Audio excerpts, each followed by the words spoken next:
సభాధ్యక్షులు NPDCL CMD Varun Reddy గారికి, గౌరవ రాష్ట్ర మంత్రివర్యులు వ్యవసాయ శాఖ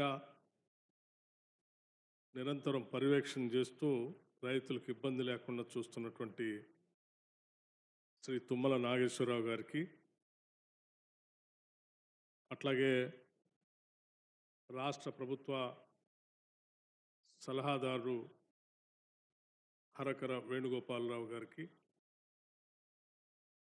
minimum wages board chairman Janak Prasad గారికి, Transco CMD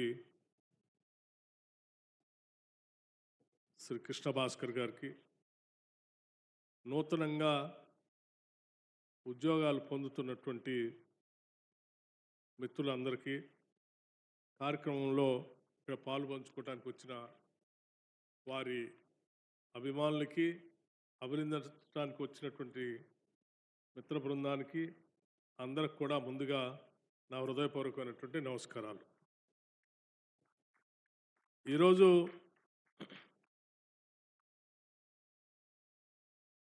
junior assistant computer ఆపరేటర్స్గా Telangana రాష్ట్ర ప్రభుత్వానికి సంబంధించిన ఎన్పిడిసిఎల్లో 92 మందికి నియామక పత్రాలు అందజేసుకుంటున్నాం.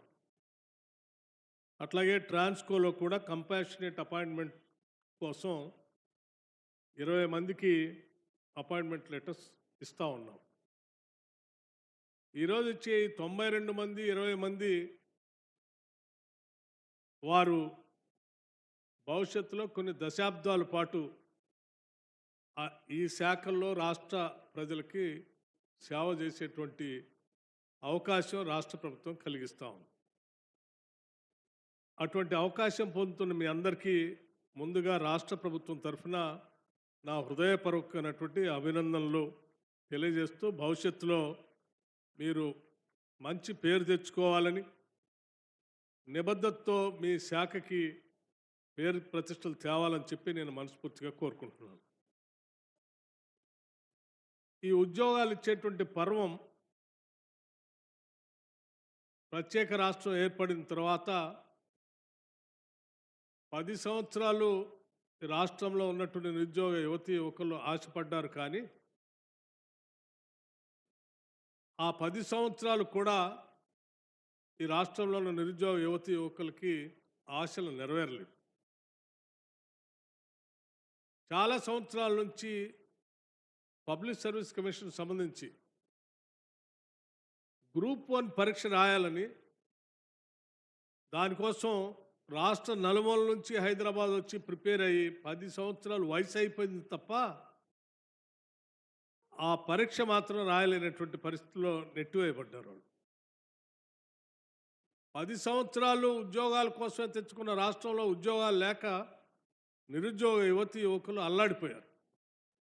వారందరూ పెద్ద ఎత్తున పోరాటం చేసి రాష్ట్రం తెచ్చుకున్న లక్ష్యాలు నెరవేరాలి అని అంటే ఇందిరమ్మ రాజ్యం వస్తే తప్ప ఆ లక్ష్యాలు నెరవేరవని చెప్పి పెద్ద ఎత్తున మీరందరూ నడుం బిగించి ఈరోజు ప్రజాప్రభుత్వం ఇందిరమ్మ రాజ్యాన్ని తెచ్చుకోవటం మీ అందరికీ తెలిసిందే. మీరు తెచ్చిన విషయం కూడా ఈ సందర్భంగా మీ అందరి కృతజ్ఞతలు కూడా తెలియజేస్తా ఉన్నాను. అందుకే ఈ ప్రభుత్వం వచ్చిన దగ్గర నుంచి ప్రతి నెల, కొన్ని సందర్భాల్లో అయితే 15 రోజులకు ఒకసారి కూడా నియామక పత్రాల్ని పెద్ద ఎత్తున పబ్లిక్ ఫంక్షన్ చేసి ఆ పొందుతున్నటువంటి వ్యక్తులకే కాకుండా కుటుంబ సభ్యుల్ని, శ్రేయోభిలాషులు కూడా పిలిచి అందరి సమక్షంలో ఒక పండగలాగా మనం చేసుకుంటున్నటువంటి కార్యక్రమం చూస్తూ వస్తూ ఉన్నాం. దీంట్లో భాగంగా ఇప్పటికీ 56,000 మందికి నిరుద్యోగ యువతి యువకులకి మనం నియామక పత్రాలు ఇచ్చి కేవలం సంవత్సరం లోపులోనే 56,000 మంది పైబడి నిరుద్యోగ యువతి యువకులకి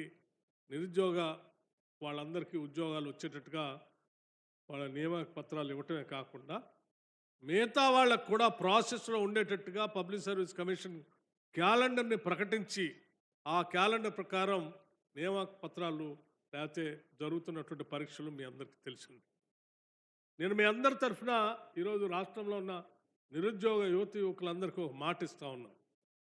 తప్పనిసరిగా ఈ రాష్ట్రంలో చదువుకున్నటువంటి ప్రతి నిరుద్యోగ యువతి యువకులకి ఇటు ప్రభుత్వ పరంగానో ప్రైవేట్ పరంగానో లేకపోతే సెల్ఫ్ ఎంప్లాయ్మెంట్ ద్వారానో ఏదో ఒక ఉపాధి దొరికే విధంగా ఈ రాష్ట్ర ప్రభుత్వం నిరంతరం మీకోసం ఆలోచన చేస్తుందని మాత్రం చాలా స్పష్టంగా చెప్తా ఉన్నాం. మా అందరి లక్ష్యం ఒకటే, ఈ రాష్ట్రంలో ఉన్నటువంటి బిడ్డలంతా బాగా చదువుకోవాలి, అది కూడా ఇంటర్నేషనల్ స్టాండర్డ్స్లో చదువుకోవాలి. చదువుకున్నటువంటి వాళ్ళంతా ప్రపంచంతో పోటీ పడాలి. ఆ పోటీ పడినటువంటి మేధస్తో ఈ ప్రపంచాన్ని యొక్క మార్గదర్శులుగా ఎదిగేంత స్థాయిలో ఉండాలని బలంగా కోరుకుంటున్నాం. అందుకోసమే రాష్ట్ర ప్రభుత్వం నుంచి విద్య పైన విపరీతంగా పెద్ద ఎత్తున నిధులు ఖర్చు పెట్టడమే కాకుండా ఇంటర్నేషనల్ స్టాండర్డ్స్లో ఉండేటట్టుగా young India integrated residential schools అని ఈ సంవత్సరం దాదాపు ఒక 5,000 కోట్ల రూపాయలు ఖర్చు పెడుతూ ఈ ఇన్ఫ్రాస్ట్రక్చర్కి ఈ స్కూల్స్ కట్టడం కోసం రాష్ట్ర ప్రభుత్వం నిర్ణయం చేసింది అని చెప్పడానికి నేను చాలా సంతోషిస్తూ ఉన్నాను. మిత్రులను విద్యుత్ శాఖ సంబంధించి మనం ఈరోజు ఉద్యోగాలు ఇచ్చుకున్నటువంటి సందర్భంలో విద్యుత్ శాఖ ముందు ఉన్నటువంటి సవాళ్ళను మనం అందరం రాష్ట్ర ప్రజల కోసం ఎదుర్కొని ఆ సవాళ్ళని అధిగమించడమే కాకుండా క్వాలిటీ పవర్ ఇవ్వటం కోసం నిరంతరం ఈ శాఖ పనిచేస్తుందని చెప్పడానికి కూడా సంతోషిస్తూ ఉన్నాను, నేను గర్విస్తూ ఉన్నాను.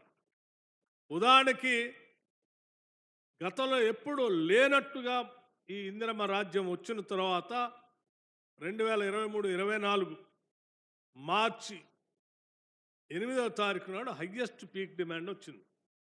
15,623 మెగావాట్లకు సంబంధించిన పీక్ డిమాండ్ వస్తే కూడా ఎటువంటి అంతరాయం లేకుండా ఈ పీక్ డిమాండ్ కూడా తట్టుకొని ఈ కరెంటుని సరఫరా చేసినటువంటి శక్తి ఈరోజు రాష్ట్ర ప్రభుత్వానికి, రాష్ట్ర ప్రభుత్వంలో ఉన్నటువంటి ఈ విద్యుత్ శాఖకు సంబంధించిన డిస్కమ్లకి, ట్రాన్స్కోకి, జెన్కోకి ఉందని ఈ విషయం ద్వారా సాధించి చూపెట్టాం. అట్లాగే మరి ఇది భవిష్యత్తులో రాష్ట్రం అంతా పెరిగిపోతూ ఉంది, హైదరాబాద్ నగరం విస్తరిస్తూ ఉంది, ఫ్యూచర్ సిటీ తీసుకొని రాబోతా ఉన్నారు. రాష్ట్ర ముఖ్యమంత్రి రేవంత్ రెడ్డి గారు హైదరాబాద్, సికింద్రాబాద్, సైబరాబాద్తో పాటు ఇంకొక ఫ్యూచర్ సిటీని కూడా తీసుకొని రావాలి. దాంట్లో పెద్ద ఎత్తున ఆర్టిఫిషియల్ ఇంటెలిజెన్స్ ఉండాలి, దానికి సంబంధించినటువంటి సెక్టార్ అంతా రావాలి. లేకపోతే హౌసింగ్ సంబంధించినటువంటి రకరకాలైనటువంటి హౌసింగ్ శాఖకు సంబంధించినటువంటి వ్యవస్థ రావాలి, అక్కడ యూనివర్సిటీస్ రావాలి, లేకపోతే స్కిల్ యూనివర్సిటీ రావాలి, ఇంటర్నేషనల్ స్టాండర్డ్లో ఉండేటువంటి స్టేడియంస్ రావాలి. ఇవన్నిటిని ఆలోచన చేసి వస్తున్నటువంటి పరిస్థితిలో వచ్చేటువంటి పీక్ డిమాండ్ 2029-30 కల్లా 22,448 మెగావాట్లు పీక్ డిమాండ్ రాబోతుందని చెప్పి వీటన్నింటినీ దృష్టిలో పెట్టుకొని లెక్క కడితే దానికి కూడా సరిపోయే విధంగా మనం అందరం తయారు కావాలని చెప్పి ఈ శాఖ దాని కసరత్తు చేసుకుంటూ ముందు పోతాం. అట్లాగే 2034-35 కల్లా ఈ ప్రభుత్వం తీసుకున్నటువంటి అనేక చర్యల వల్ల డిమాండ్ కూడా, అంటే ఈ త్రిబుల్ ఆర్ రాష్ట్రంలో ఉన్నటువంటి ఔటర్ రింగ్ రోడ్డు పైన త్రిబుల్ ఆర్ తీసుకొని వచ్చి రాష్ట్రం మొత్తాన్ని అనుసంధానం చేస్తూ ఔటర్ రింగ్ రోడ్కి, ట్రిబుల్ ఆర్కి రోడ్లు వేసి అన్ని చోట్ల క్లస్టర్స్ ఏర్పాటు చేస్తే ఇంకా డిమాండ్ పెరుగుతుంది. ఆ డిమాండ్ 2034-35 కల్లా 31,809 మెగావాట్లకు చేరుతుంది అనేటువంటి అంచనాలు ఇస్తే దాన్ని కూడా దృష్టిలో పెట్టుకొని విద్యుత్ శాఖకు సంబంధించి పెద్ద ఎత్తున కసరత్తు చేస్తున్నామని చెప్పడానికి చాలా సంతోషిస్తూ ఉన్నాం. అంటే మేము భవిష్యత్తులో కూడా పెరుగుతున్నటువంటి డిమాండ్కి క్వాలిటీ పవర్ ఇవ్వటమే కాదు, దీనికి కావాల్సిన విధంగా మనం ఏర్పాట్లు కూడా చేసుకోబోతున్నాం అని చెప్తూ, దాంట్లోతో పాటు ఉన్నటువంటి థర్మల్ పవరే కాకుండా నాన్ కన్వెన్షనల్ ఎనర్జీల్లో కూడా ఈరోజు ప్రపంచం అంతా క్లీన్ అండ్ గ్రీన్ ఎనర్జీకి వెళ్ళిపోతాం.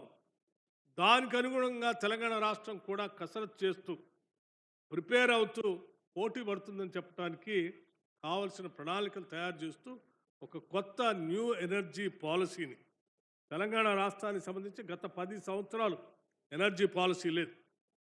ఎనర్జీ పాలసీ లేపబట్టే దేశమంతా కూడా సోలార్ ఎనర్జీ కానీ, లేకపోతే పంప్ స్టోరేజ్ ఎనర్జీ కానీ, లేకపోతే ఫ్లోటింగ్ సోలార్ కానీ, హైడ్రోజన్ పవర్ కానీ, ఇటు రకరకాలైనటువంటి పవర్కి సంబంధించినటువంటి వ్యవస్థలు వస్తూ ఉంటే ఇక్కడ అసలు దాని గురించి పట్టించుకున్న నాదుడే లేకుండా పోయాడు.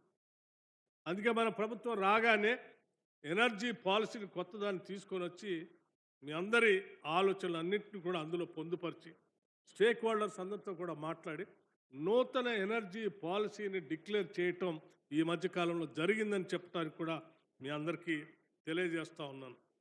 దాంట్లో రాబోయే రోజుల్లో 20,000 మెగావాట్లకు సంబంధించి ఆల్టర్నేటివ్ పవర్ అంటే క్లీన్ ఎనర్జీ ద్వారా 20,000 మెగావాట్ పవర్ని దాని ద్వారా తయారు చేసుకోవాలని చెప్పి అది కూడా 2030 కల్లా ఈ రెన్యూవబుల్ ఎనర్జీ ద్వారా మనం తయారు చేసుకోవాలని ఆలోచన చేసి టార్గెట్స్ పెట్టుకొని ముందు పోతాం. అట్లాగే 2035 కల్లా అదనంగా ఇంకొక 20,000 మెగావాట్లు ఆల్టర్నేటివ్ ఎనర్జీ తయారు చేసుకుంటే దాదాపు ఎవరు ఊహించుండకపోవచ్చు ఇంత పెద్ద ఎత్తున తెలంగాణ రాష్ట్రం టార్గెట్ పెట్టుకొని రెన్యూవబుల్ ఎనర్జీ కోసం ప్లాన్ చేసుకుని ముందు పోతుందని బహుశా 10 సంవత్సరాలు గత ప్రభుత్వం యొక్క లక్షణాలు చూసి మనం కూడా అట్లాగే ఉంటామని అనుకుని ఉంటారు. అందుకే నేను చాలా స్పష్టంగా చెప్తున్నాను, 40,000 మెగావాట్ పవర్ 40,000 మెగావాట్ల పవర్ని 2035 కల్లా ఈ రాష్ట్రంలో తయారు చేసుకోవడానికి కావాల్సిన కసరత్తు విద్యుత్ శాఖ చేస్తుందని చెప్పడానికి నేను చాలా సంతోషిస్తాను.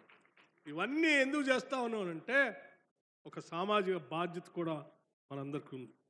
ఇప్పుడే తుమ్మలాశ్వర గారు మాట్లాడుతూ ఈ విద్యుత్ శాఖకి వ్యవసాయ శాఖకి అవినాభావ సంబంధం ఉంది, ఇది విడదీయరు అనేటువంటి నిజమే. మన రాష్ట్రంలో వ్యవసాయ శాఖకు సంబంధించిన అగ్రికల్చర్ పంప్ సెట్స్ 28 లక్షల అగ్రికల్చర్ పంప్ సెట్స్ ఉంటే వాటన్నిటికి కూడా ఉచిత కరెంటుని మనం సప్లై చేస్తూ ఉన్నాం. 2004 ఆనాటి కాంగ్రెస్ ప్రభుత్వం రాష్ట్ర ముఖ్యమంత్రిగా కాంగ్రెస్ ముఖ్యమంత్రిగా డాక్టర్ వైఎస్ రాజశేఖర రెడ్డి గారు ఉన్నప్పుడు దేశంలో ఎక్కడా ఏ రాష్ట్రంలో కూడా ఇవ్వలేనటువంటి పరిస్థితుల్లో మన రాష్ట్రంలో రైతులకు ఉచితంగా కరెంట్ ఇవ్వాలని చెప్పి ఒక ఛాలెంజ్గా తీసుకొని ఆనాడు మొదలుపెట్టినటువంటి ఉచిత కరెంట్ని ఈరోజు ఇంకా పెద్ద ఎత్తున క్వాలిటీ పవర్ ఇస్తూ ముందుకు పోతా ఉన్నాం. దీనికి సంబంధించి దాదాపు ఇప్పటికీ 8,729 కోట్ల రూపాయలు మన ప్రభుత్వం ప్రజాప్రభుత్వం వచ్చిన తర్వాత 8,729 కోట్ల రూపాయలని రాష్ట్ర ప్రభుత్వం ఆర్థిక శాఖ నుంచి డిస్కమ్లకి ఈ ఉచిత కరెంట్ కోసం డబ్బులు కట్టాం. ఇది ప్రతి నెల ₹1 కూడా బాకీ లేకుండా డబ్బు కడతా ఉన్నాం. చాలామంది ఉచిత కరెంట్ ఇస్తున్నాం అంటే ఆ విద్యుత్ శాఖ మీద వదిలేస్తున్నాం అని కాదు, రాష్ట్ర ప్రభుత్వం నుంచి ప్రతి నెల డబ్బులు కడతాం. అట్లాగే వాటితో పాటు ఈరోజు 200 యూనిట్ల వరకు ఉచిత కరెంట్ ఇస్తున్నామని చెప్తా ఉన్నాం. మార్చి 1వ తారీఖు నుంచి 200 యూనిట్ లోపల పవర్ వాడుకునేటువంటి వాళ్ళందరికీ ఉచిత కరెంటు ఇస్తూ ఉన్నాం. దీనికి సంబంధించి 1,485 కోట్ల రూపాయలు ఇప్పటికీ కరెంటు శాఖ విద్యుత్ శాఖకి రాష్ట్ర ప్రభుత్వం ఆర్థిక శాఖ నుంచి ప్రతి నెల 148 కోట్ల రూపాయల లెక్క 1,485 కోట్ల రూపాయలు ఇప్పటికీ మనం విద్యుత్ శాఖ కట్టాము. ఈ రకంగా విద్యుత్ శాఖ వ్యవసాయ శాఖకి పేద బడుగు బలవర్గ వర్గాలకు ఇచ్చేటువంటి ఉచిత కరెంటుకి రాష్ట్ర ప్రభుత్వం నుంచి డబ్బులు కడుతూ విద్యుత్ మళ్ళీ క్వాలిటీ పవర్ కూడా తగ్గకుండా ముందు చేసుకుంటూ పోతూ ఉన్నాం. ఈ చేసుకునే క్రమంలో భవిష్యత్తును కూడా దృష్టిలో పెట్టుకొని పొల్యూషన్ లేకుండా వ్యవసాయ శాఖకు సంబంధించిన పంప్ సెట్లు కూడా ఒక పైలట్ ప్రాజెక్ట్ కింద మన సోలార్ పవర్ చేయాలని చెప్పి దాదాపు 25 గ్రామాలని రాష్ట్రంలో పైలట్ ప్రాజెక్ట్ కింద తీసుకొని 25 గ్రామాల్లో ఉన్నటువంటి అగ్రికల్చర్ పంప్ సెట్లు అన్నిటికీ సాచురేషన్ మోడ్లో మనం సోలార్ పంప్ సెట్లు పెట్టడమే కాకుండా ఆ గ్రామంలో ఉన్న ఇళ్ల పైన రూఫ్ పైన కూడా సోలార్ పవర్ని పెట్టేటువంటి ఒక పైలట్ ప్రాజెక్టు తీసుకొని ముందుకు పోతా ఉన్నాం. కొద్ది రోజుల్లోనే వాళ్ళు దానికి కూడా టెండర్ పిలవబోతూ ఉన్నారు. అట్లాగే మరి నేను ఈరోజు పేపర్లో ఎక్కడో చదివాను.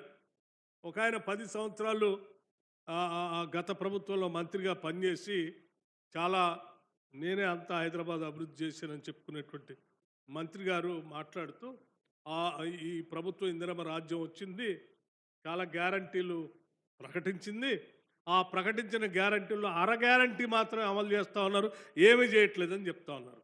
అంటే ఈ 10 సంవత్సరాల పాలనను కాకుండా గతంలో కూడా అబద్ధాల మీదనే పుట్టినటువంటి ఆ రాజకీయ పార్టీ మొత్తం 10 సంవత్సరాల అబద్ధాలనే ప్రచారం చేసుకుంటూ ఉన్నది లేనట్టుగా లేనిది ఉన్నట్టుగా భ్రమలు కల్పించి బతికినటువంటి ఆ రాజకీయ పార్టీకి సంబంధించిన నాయకత్వం ఇప్పుడు కూడా అట్లాగే భ్రమలు సృష్టించి ఈ ప్రభుత్వం మీద బురద జల్లాలనేటువంటి ఒక ఒక ఒక రకమైనటువంటి ప్రచార కార్యక్రమాన్ని చేపట్టారు. నేను వారికి కూడా సమాధానం చెప్పదలుచుకున్నాను. ఏం చేయలేదు మేము, మీరు 10 ఏళ్ళు చేయలేనటువంటి అనేక సమస్యలు మేము పరిష్కారం చేశాం.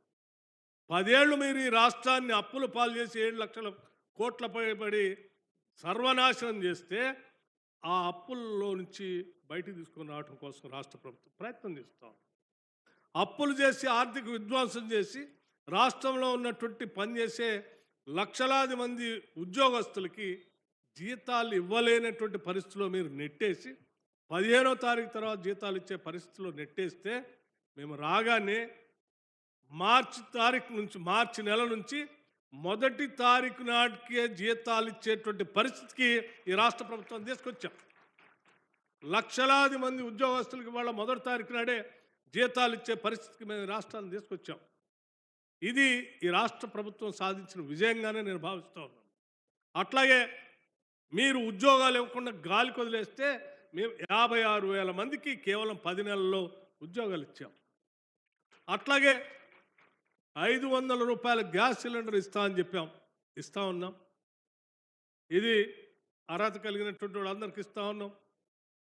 సరే, మీరు గ్రామాల్లో పోయి వెరిఫై చేస్తే స్పష్టంగా తెలుస్తుంది.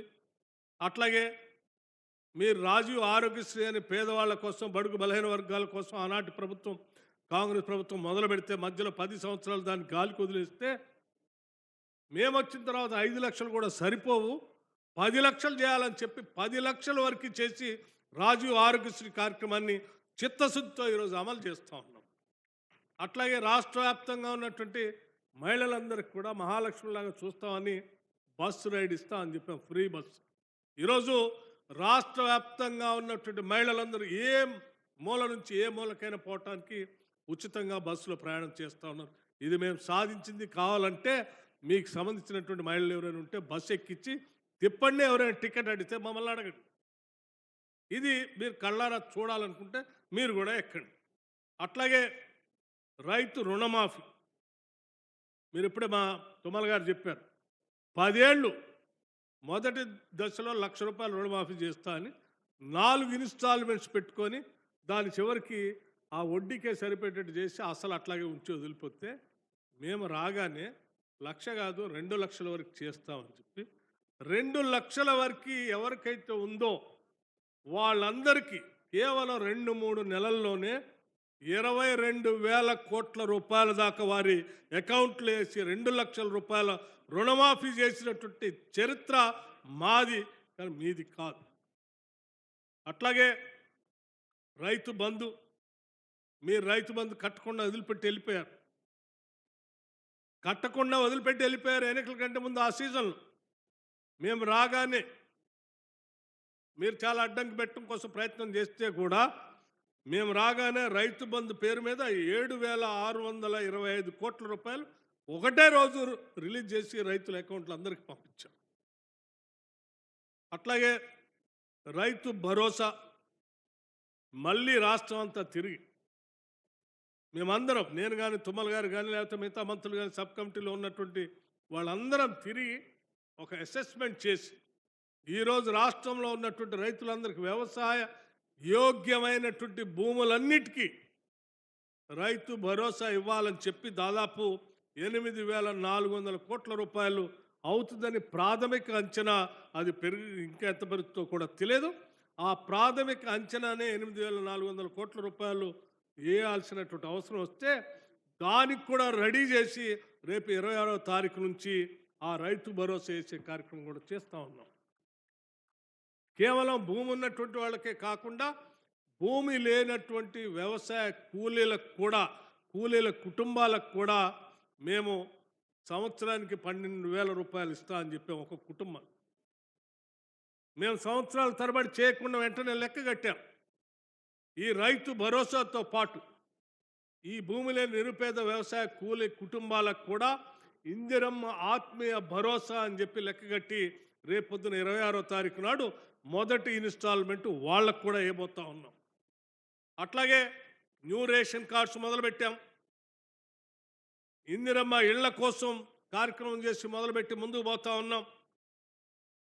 500 రూపాయల బోనస్, ఒడ్లు అమ్మితే కొనేటువంటి అమ్మే రైతుకి 500 రూపాయల బోనస్ ఇస్తున్నాం. ఇంటిగ్రేటెడ్ రెసిడెన్షియల్ స్కూల్స్కి 5,000 కోట్ల రూపాయలు ఖర్చు పెడుతున్నాం. మీరు 10 ఏళ్ళు హాస్టల్స్ అన్నింటినీ గాలికి వదిలేస్తే ఇవాళ డైట్ ఛార్జెస్ పిల్లల కోసం 40% పెంచాం. కాస్మెటిక్స్ ఛార్జెస్ పెంచాం. సోలార్ పంప్ సెట్స్ మొత్తం మేము ట్రయల్ రూపేణ ఇస్తూ ఉన్నాం. అట్లాగే 7 సంవత్సరాలు, ఇంకో విషయం కూడా చెప్తాం, 7 సంవత్సరాలు ఈ శాఖకు సంబంధించి విద్యుత్ శాఖకు సంబంధించినటువంటి ఉద్యోగస్తులకు సంబంధించిన ప్రమోషన్స్ అన్నీ పక్కన పెడితే మేము రాగానే ఈ శాఖలో ఉన్నటువంటి వాళ్ళకి 4,840 మందికి ప్రమోషన్స్ ఇచ్చి ఆదుకున్నాం. ఇది ఈ శాఖ. విద్యుత్ శాఖ అయితే 35,000 పైబడి ఇచ్చారు ముఖ్యమంత్రి గారు.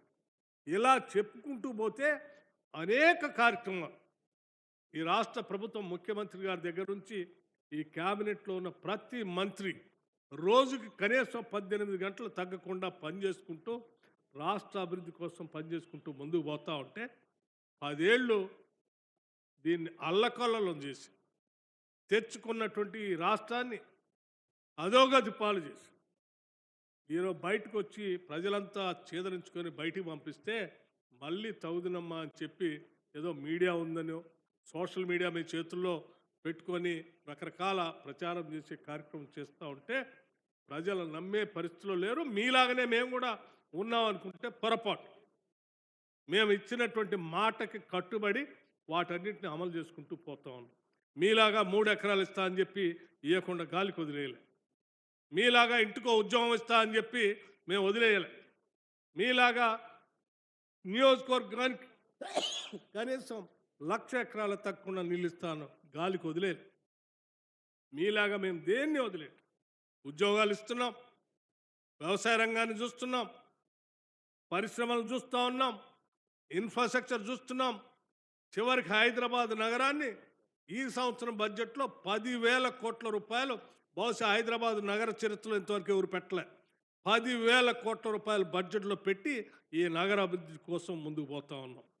ముఖ్యమంత్రి గారు శ్రీధర్ బాబు గారు అటు దావోస్ వెళ్ళి గత సంవత్సరం 46,000 కోట్ల రూపాయలు పెట్టుబడి తీసుకొచ్చారు. ఈసారి 1,00,000 కోట్ల పైబడి పెట్టుబడి తీసుకొని రావడం కోసం ప్రణాళికలు తయారు చేసుకొని వెళ్ళారు. ఎక్కడ చూసినా ఈ రాష్ట్ర అభివృద్ధి కోసం, ప్రజా సంక్షేమం కోసం పనిచేసుకుంటూ ముందుకు పోతున్నాం తప్ప మేము ఎక్కడ మీలాగా విలాసాల కోసం ఈ రాష్ట్రాన్ని, రాష్ట్ర ఆదాయాన్ని ఖర్చు పెట్టలేదు, పెట్టం కూడా. ఈ రాష్ట్రంలో సంపద సృష్టిస్తాం, సృష్టించిన ప్రతి సంపద, ప్రతి పైసని ప్రజలకి పంచుతాం. అదే ఈ ప్రజాప్రభుత్వం యొక్క ధ్యేయం అని చెప్పి మీ అందరికీ నేను సవినయంగా మనవి చేస్తూ ఈ సందర్భంగా మీ అందరికీ నేను చేసేటువంటి మనం ఏంటంటే విద్యుత్ ఉద్యోగులకి, ఆర్టిజన్స్కి, పెన్షనర్లకి పెంచిన డిఏ అంటే కరువు భత్యానికి సంబంధించి మరియు లోన్స్ అండ్ అడ్వాన్స్కి సంబంధించి ఆదేశాలు ఇవ్వటం కూడా జరిగింది. ఇది మీకు నాకు ఆనందాన్ని కలిగించేటువంటి అంశం అని చెప్పి మీ అందరితో నేను ఇది పంచుకోవటం కోసం చాలా సంతోషపడుతున్నానని చెప్పి సవినయంగా మనవి చేస్తూ నేను మరొకసారి ముగించే ముందు మీ అందరికీ నేను ఒకటే విజ్ఞప్తి చేస్తూ ఉన్నాను.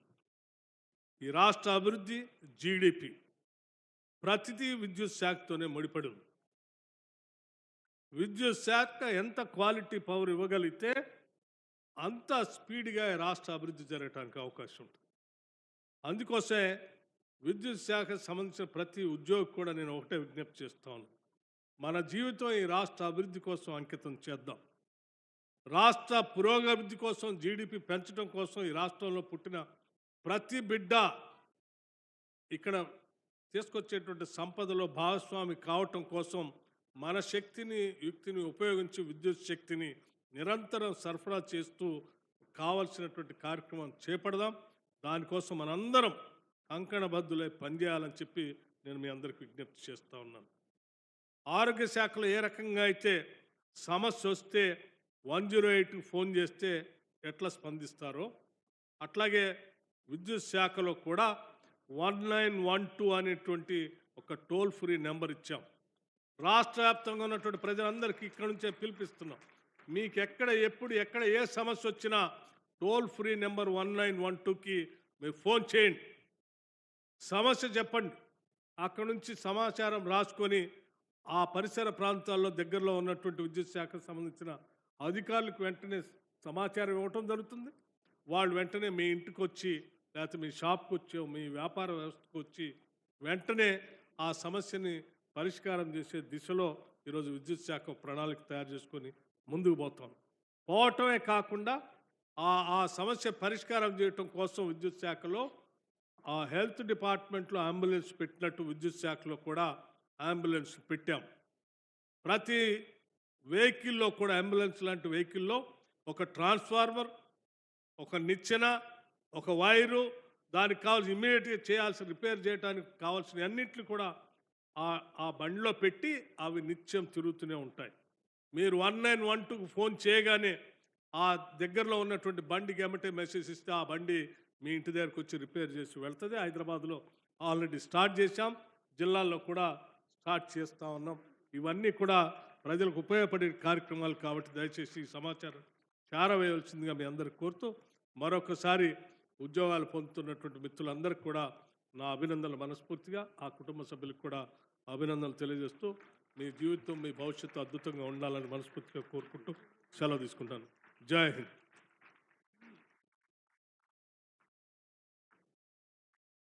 మన జీవితాల్ని తెలంగాణ అభివృద్ధి కోసం పునరంకితం చేద్దామని పిలుపునిచ్చారు గౌరవనీయ ఉప ముఖ్యమంత్రి వర్యులు మల్లు భట్టి విక్రమార్క గారు. మరి 1912 1912 నంబర్కు టోల్ ఫ్రీ ఫోన్ చేస్తే చాలు, విద్యుత్తు సిబ్బంది సిద్ధంగా ఉంటారని తెలియజేసిన వారికి ధన్యవాదాలతో మీరందరూ మరోసారి చప్పట్లు కొట్టాల్సిన సందర్భం. డిఏ చెల్లింపుకు సంబంధించి ఇందాకే వారి సందేశంలో చెప్పారు. I request honourable chief guest to launch, అది కృష్ణ భాస్కర్ గారి చేతికి అందజేస్తారు. ఆనరబుల్ డిప్యూటీ సీఎం వారు డైరెక్షన్స్ ఇచ్చారు to release DR at the rate of 2.294 from 11.780 to 14.074% with effect from 1/7/24. అలాగే గౌరవనీయులైన డిప్యూటీ చీఫ్ మినిస్టర్ గారు లోన్స్ అడ్వాన్స్ చెల్లింపుకి సంబంధించి కూడా ఆదేశాలు ఇచ్చారు. ఇప్పుడు ఆదేశాల ప్రతిని వారు ఆవిష్కరించి సంబంధిత అధికారులకు అందజేస్తారు. I request honourable deputy CM and minister agriculture.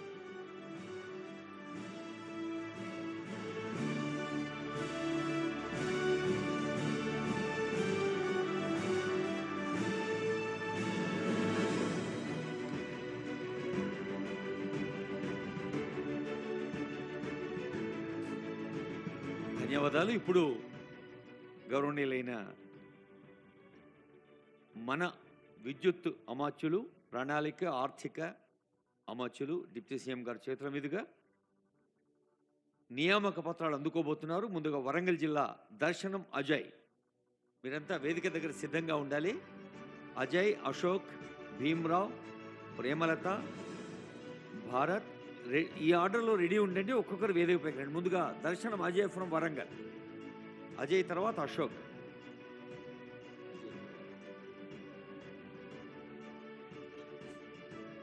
ఏమండి, నేను పేల్చిన వాళ్ళు దయచేసి ఇక్కడ ఆగాలి, నా దగ్గరికి వచ్చి. అజయ్ వచ్చారు, అశోక్, భీమ్రావ్, ప్రేమలత, భారత్ కెనడీ, తిరుమలరావు, ఫాతిమా, శ్రవణ్ కుమార్, సౌమ్య, అరుణ్ కుమార్, సాయి కుమార్, హేమాకర్, శ్రీధర్, దీపిక, ప్రమోద్.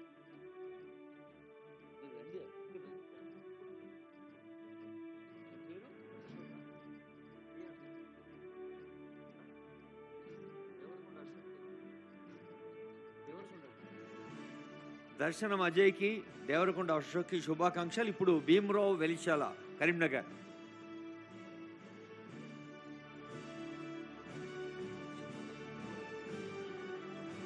భద్రాద్రి కొత్తగూడెం ఎం ప్రేమలత.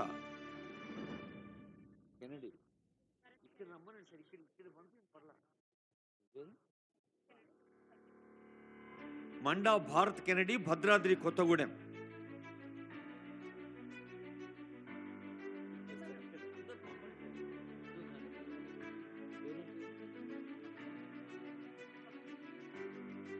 ఖమ్మం చెన్నా తిరుమలరావు గారు.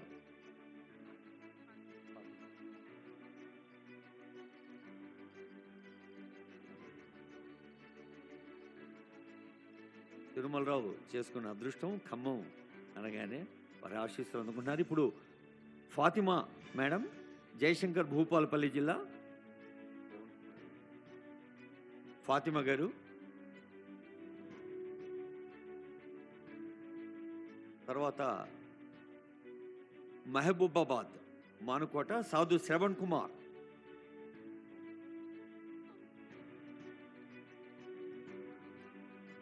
ఇప్పుడు తోట సౌమ్య నిర్మల్.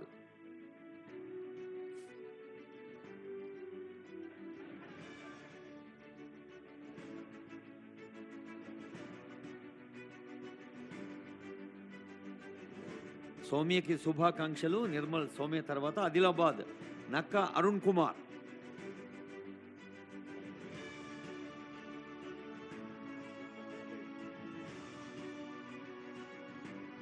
ఆదిలాబాద్ అరుణ్ కుమార్కు శుభాకాంక్షలు. సాయి కుమార్, కుమరంభీం ఆసిఫాబాద్, మానింపల్లి సాయి కుమార్.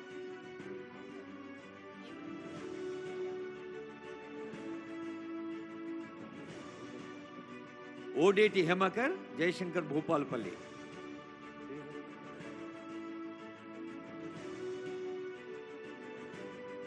ఇప్పుడు తమ్ముడు కట్టా శ్రీధర్, మంచిర్యాల.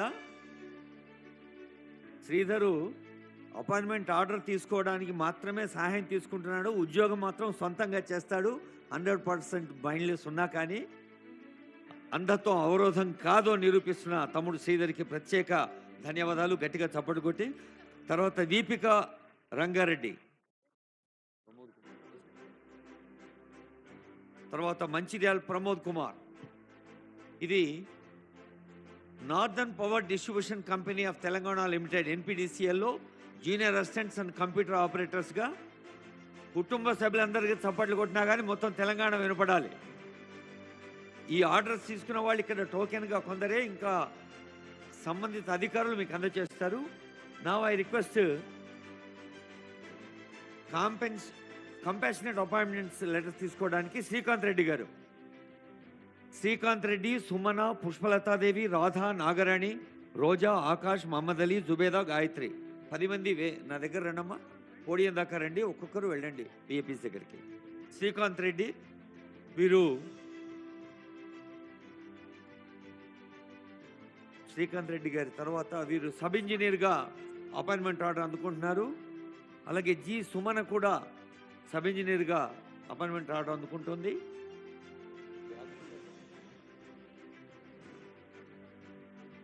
తర్వాత Pushpalathadevi garu, junior assistant cum computer operator. Pushpalathadevi అమ్మ ఇక్కడ రండి.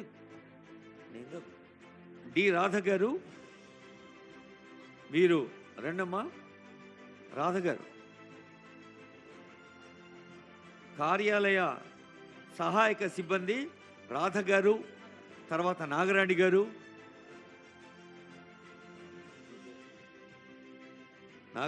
తర్వాత రోజా గారు, తర్వాత ఆకాష్ గారు, ఆ తర్వాత మహమ్మద్ అలీ గారు. వీళ్ళంతా ఆఫీస్ సబార్డినేట్స్గా సేవలు అందించడానికి. తర్వాత జుబేదా గారు, ఆర్టిజాన్. ఆకాష్,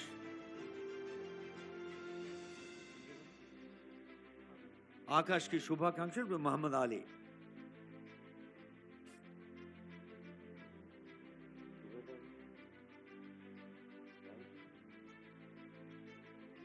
తర్వాత జుబేదా గారు, తర్వాత గాయత్రి గారు.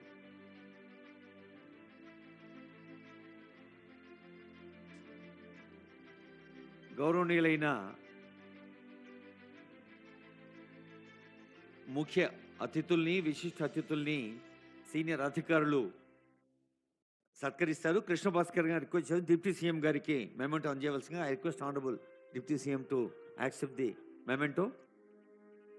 CMD Transco Krishna Bhaskar garu deputy CM గారికి అందజేస్తారు.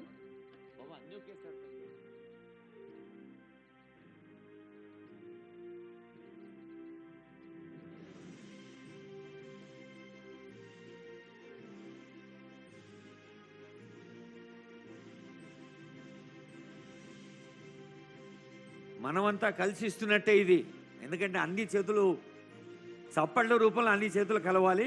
ఆనరబుల్ మిస్టర్ తుమ్మల వారికి వరుణ్ రెడ్డి గారు, అలాగే జేఎండి శ్రీనివాసరావు గారు హర్కార వేణుగోపాలరావు గారికి, డైరెక్టర్ హెచ్ఆర్ అశోక్ గారు జనక్ ప్రసాద్ గారికి, డైరెక్టర్ ఎన్పిడిసిఎల్ మురళీ నాయక్ గారికి.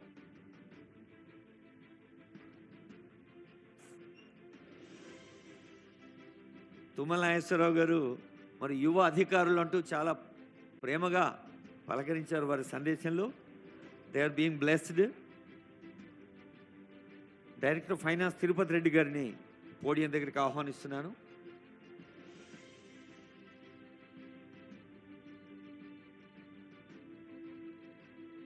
ఈ కార్యక్రమంలో తమ విలువైన సమయాన్ని వెచ్చించి పాల్గొని స్ఫూర్తిదాయక సందేశం అందించిన ఆనరబుల్ డిప్యూటీ సీఎం గారికి, honourable minister of agriculture Tummala Nageswara Rao గారికి, అడ్వైజర్ గారికి, మురళీ నాయక్ గారు ఎమ్మెల్యే మహబూబాద్ మురళీ నాయక్ గారికి, ఇంకా జనక్ ప్రసాద్ గారికి, వేణుగోపాలరావు గారికి, ఎందరో మహానుభావులు అందరికీ ధన్యవాదాలు. On behalf of Transco press and electronic media వారికి ధన్యవాదాలు. ఐ రిక్వెస్ట్ తిరుపతి రెడ్డి గారు.